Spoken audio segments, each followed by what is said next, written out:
Bab 571.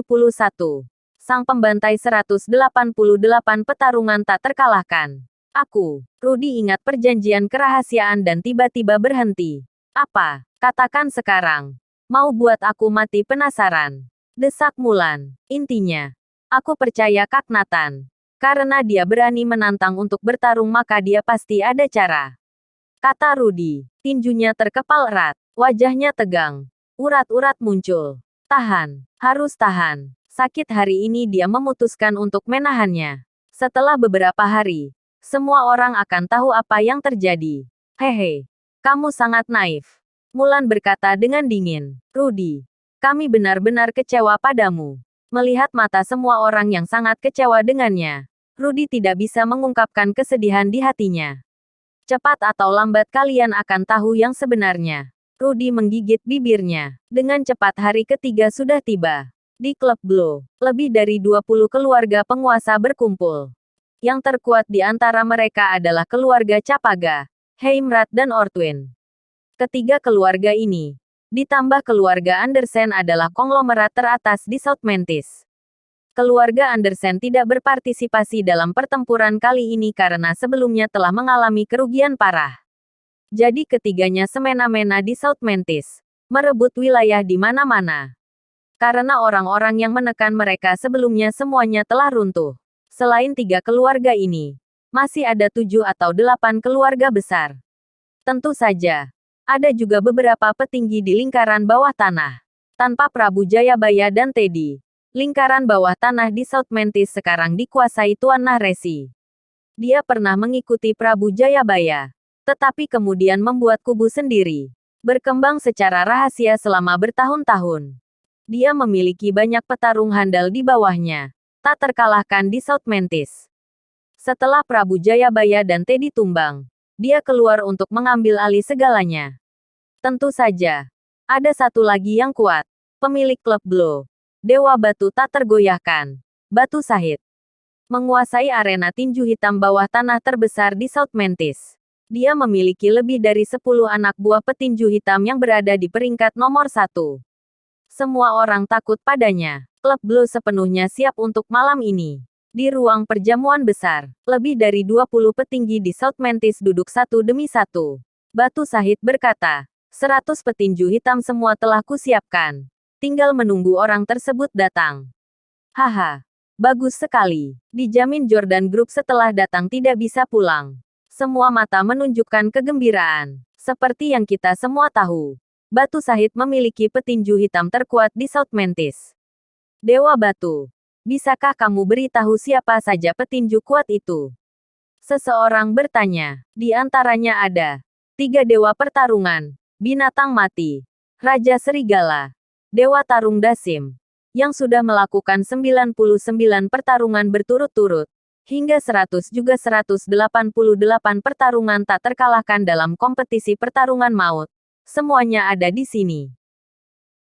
Ketika Batu Sahid selesai berbicara, para hadirin gemetar. Apa ketiganya datang ke sini? Tempat ketiga. Binatang mati. Berasal dari negara Deagrox dan tidak terkalahkan dalam 99 pertandingan kompetisi pertarungan maut.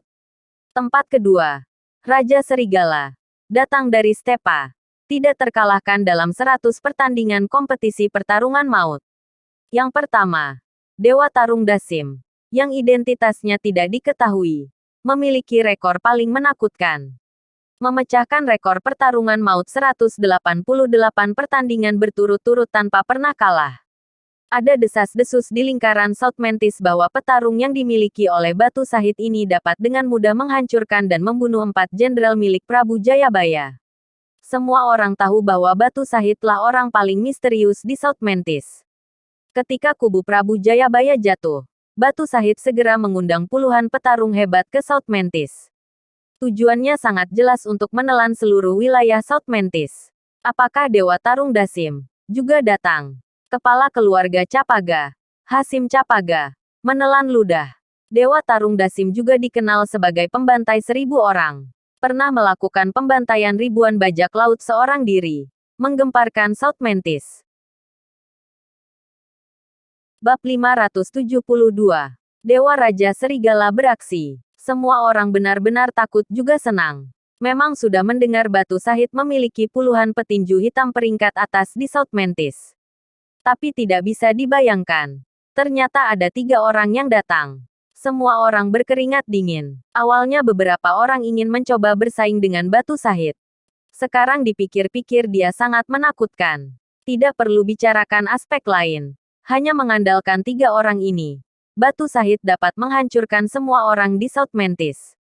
Mereka memandang Batu Sahid dengan ketakutan. Menarik nafas dalam-dalam. Batu Sahid bahkan rela menghabiskan banyak uang. Sampai membeli Dewa Tarung Dasim. Batu Sahid mengangguk. Nah, sudah datang. Maka masalah hari ini sudah pasti selesai. Semua orang sangat bersemangat. Hari ini moncong senjata mereka bersatu melawan orang luar. Jordan Group harus diusir. Selain itu, semua orang juga ingat Batu Sahid tidak boleh disinggung. Siapa yang bisa mengira dia akan mengundang 3 petarung hebat ini? Kami juga sudah menyiapkan petarung. Jika semua dijumlahkan melebihi 1000 orang. Tidak peduli apa tujuan Jordan Group ke sini. Jangan berharap mereka bisa pergi dari sini. Tuan Nahresi tersenyum. Batu Sahid menyesap teh dan berkata, ya, sekacau apapun South Mantis adalah urusan kita. Bukan urusan orang luar untuk campur tangan. Ya. Itulah aturannya. Semua orang berkata. Tuan Nahresi tersenyum dan bertanya. Dewa Batu. Apa asal-muasal Dewa Tarung Dasim ini? Aku sangat ingin tahu. Ya. Dewa Batu. Kami juga sangat penasaran.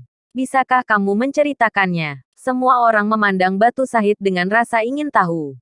Cerita Dewa Petarung Dasim. Sudah sering mereka dengar sampai timbul kapalan di telinga. Dewa Tarung Dasim telah menjadi petarung terkuat dalam 2 tahun terakhir.